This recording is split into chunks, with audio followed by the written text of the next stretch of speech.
What's going on, everybody? It's your boy, Big Brofo, Young Solar here, South Florida, and I have Mr. Corey Robinson. And you finished X1 in today's El Dorado case display tournament. And how'd you feel, man? How was it? I felt confident. I was trying something a little bit different. Like beforehand, I always built my deck just playing through disruptions, but now I'm playing going second cards and actually it's performing well. All right, so what did you play?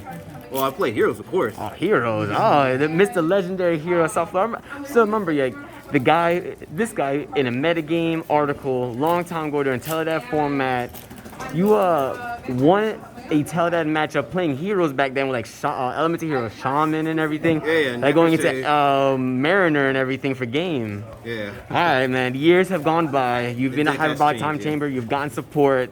Let's get into this place. All right.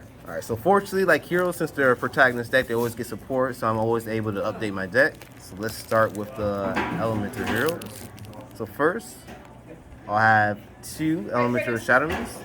Alright, so anytime Shadow Mist is sent to your graveyard, you can search any other hero monster, and if it's on special summon, you can search a change complete spell card from your deck. Which is really good. There's 2 of those.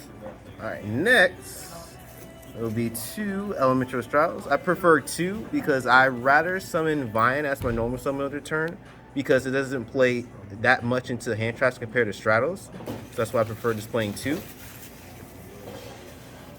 And then for the other 2 heroes I run, 1 elemental hero Honest Neos and 1 elemental hero Liquid Soldier.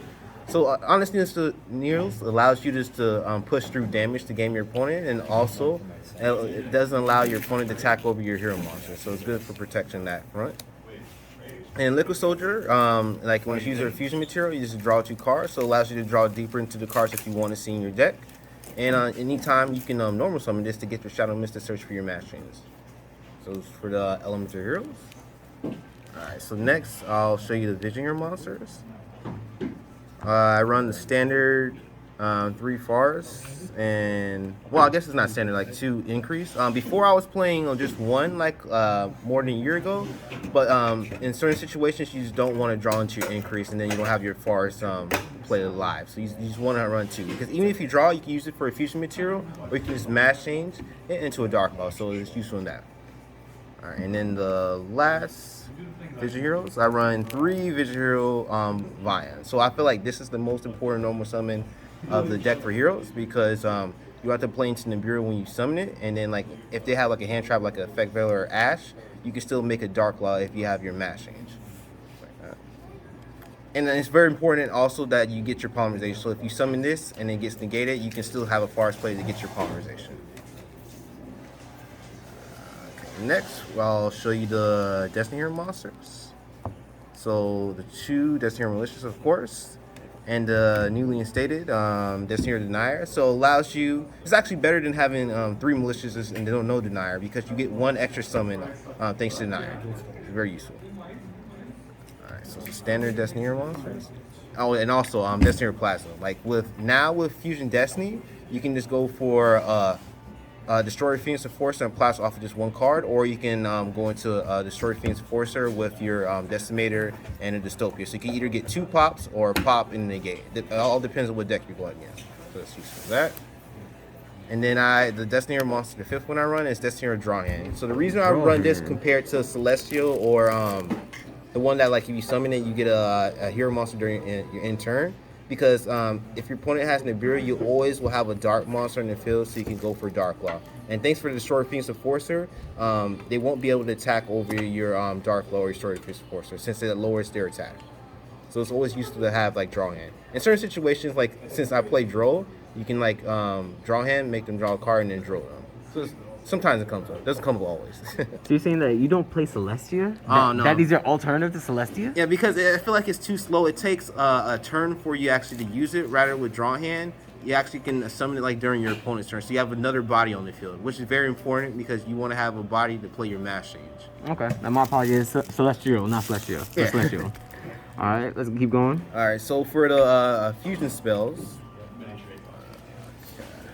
all right, so I run 3 Fusion Destinies, of course. Okay. So now with the newly instated Destiny of the Destroyer Phoenix Enforcer in the Denier, Fusion Destiny becomes much more powerful. I remember like previously when I was playing my other variations of heroes, like a card like Mass Change became a much powerful card over time. But this is the same situation with Fusion Destiny. And then I play 3 Mass Chains, but also I play 1 Mass Change a second. So the reason why I play a Mass Change a second, because you always want to have access to Dark Law if you can. Because Dark Law, like right now in the meta, like it just hurts like every deck, but like very like rogue decks. So you always want to have access to it, and you always will be able to go into a Dark Law with Mass Change a second, because that's the reason why I run Draw Hand, because I can like it's a level 4, so you can just go into Dark Law since it's a level 6.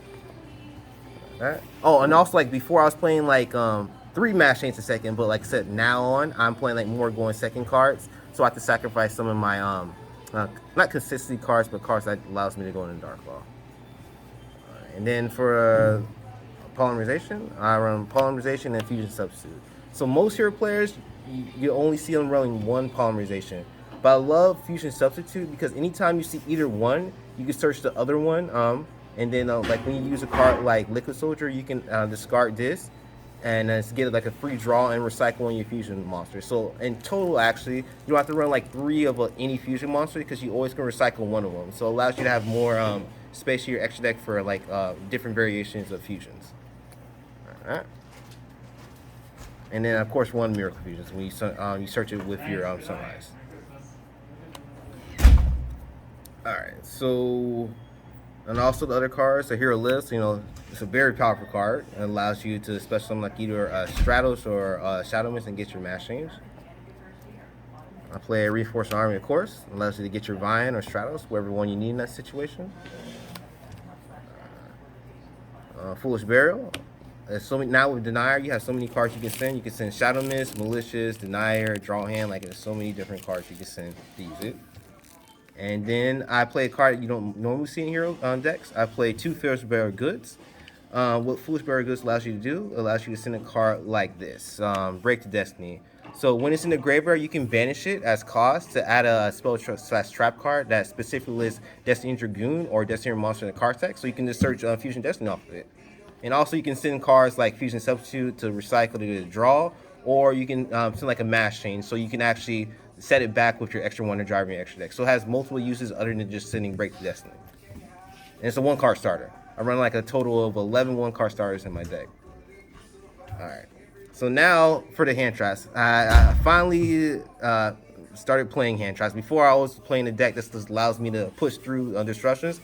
Like these decks, these formats, they just build boards that you're just not able to break without like a going second card. So first, I play 3 Forbidden Droplets. So, like, Forbidden Drops is a very powerful card. Like, unless your opponent has a Dark Lord of their own or the Herald Arclight, you'll always be able to, like, break their board if they just have a monster board. And then the other 2 hand traps I play is 2 Ash Blossoms and 2 Impermanence. Those are the most versatile hand traps you can play in your main deck. Okay. Is it a solid 40 or? It's actually 42. I usually 42? play like 40 or 39 with Upstart, but I had to play 42 to fit in the hand traps. All right.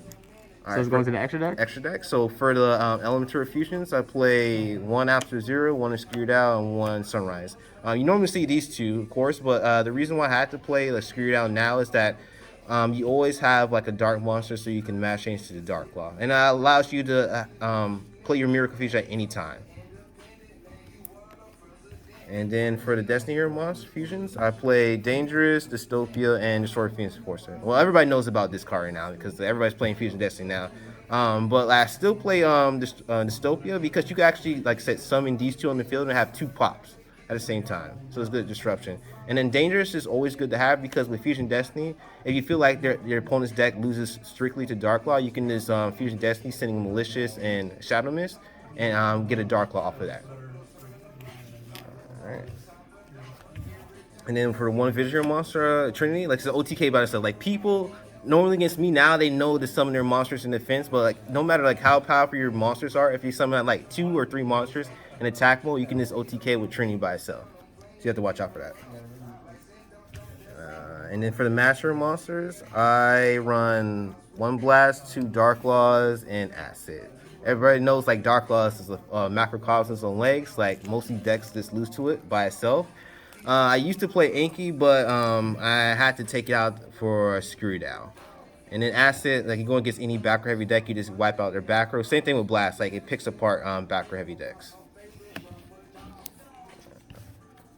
Alright, and then for the extra hero monsters, I play 1 extra Wonder Driver, 2 Cross Crusaders, and 1 Dread Decimator.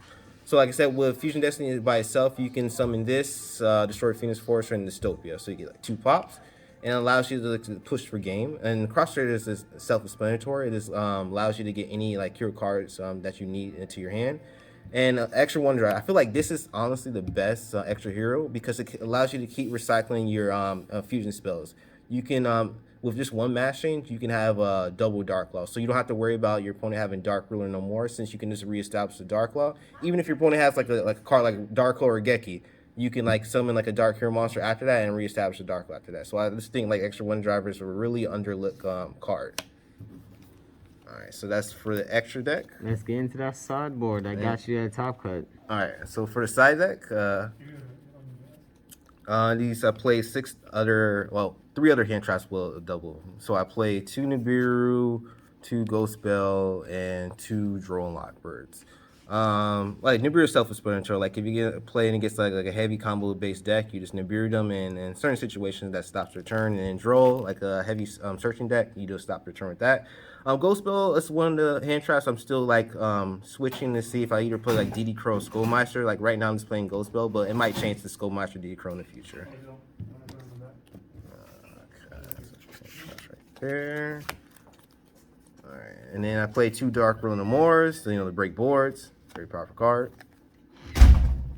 For the spell and tracker removal, I play 3 Twin Twisters. And the reason why I play this card over a card like Lightning Storm, because one card that really hurts your deck when your opponent's going first, game 2 or 3 is Anti-Spell in Imperial Order. If they Anti-Spell you, you want to have a card that just gets rid of it, and then Lightning Storm doesn't do that.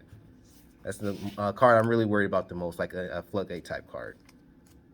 And then I play 1 Red Boot as well, against a back heavy deck. This just wins the game by itself. If they don't have a Solemn Judgment or a card like Darkbride, then you can just like push through their board and gain them. And then for the last card, I play 3 Anti-Spell Fragrance. Before I played a card like Eradicator Epidemic Virus, but with the release of Destroyer Phoenix and Forester, like those 2 in tandem with one another, you just keep picking part in their spell and trap cards. And that'll be it. All right, man. Thank you much and congrats today.